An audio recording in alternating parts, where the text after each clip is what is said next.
元朗同埋天水圍嘅綜合家居服務不足嘅問題。喺最近幾個月呢，我都收到唔少長者向我求助啊，話呢想申請綜合家居服務。佢哋唔少都係有長期病患啦、中風啦同埋心臟病嘅人士。咁因為大多數都行動不便啊，所以要申請呢個服務，以解決佢哋日常生活嘅問題。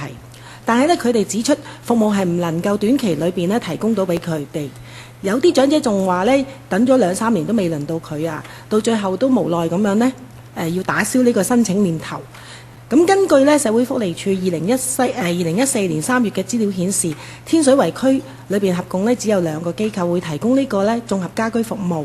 我拎某一個機構嘅服務單張睇下呢，原來呢佢話裏邊呢所提供嘅綜合家居服務嘅範疇包括送飯、個人照顧、陪診、護送、家居清潔，總共係有16項嘅唔同類型嘅服務。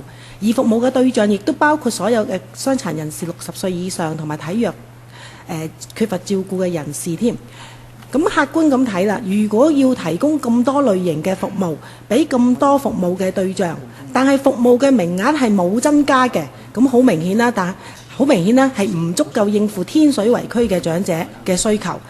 咁根據呢政府嘅統計處喺2009年8月進行嘅一項關於長者人口狀況調查所得，元朗區係當時已經有5萬幾個長者。如果加上呢人口老化嘅現況，到今時應該保守估計呢都有成6萬個長者係住喺元朗天水圍區。先呢，我哋唔計服務對象，仲有一啲傷殘人士同埋有特別需要家庭。如果淨係得2個機構，又點可以應付到成3萬個嘅長者嘅人口嘅服務需要呢？某一個機構嘅服務單張亦都提到，呢個服務係要甄選申請者嘅。申請者要進行多方面嘅評估，先至可以得到呢一個服務。提供呢個服務比較最有需要嘅人先至可以先得嘅係冇錯啊。但係呢，當有需要嘅人太多嘅時候，變咗有需要嘅人要輪候一段時間先至可以得到服務。到最後機構亦都因為呢一啲行政嘅複雜性而對呢一個部分輪候者不了了之。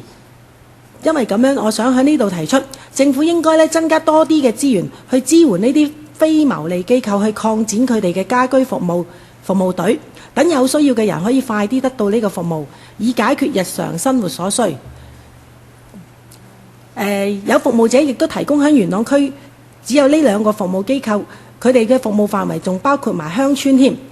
咁如果喺呢個時好，咁總括嚟講呢，都係希望能夠增加呢個資源，去解決呢個資源不足嘅方法。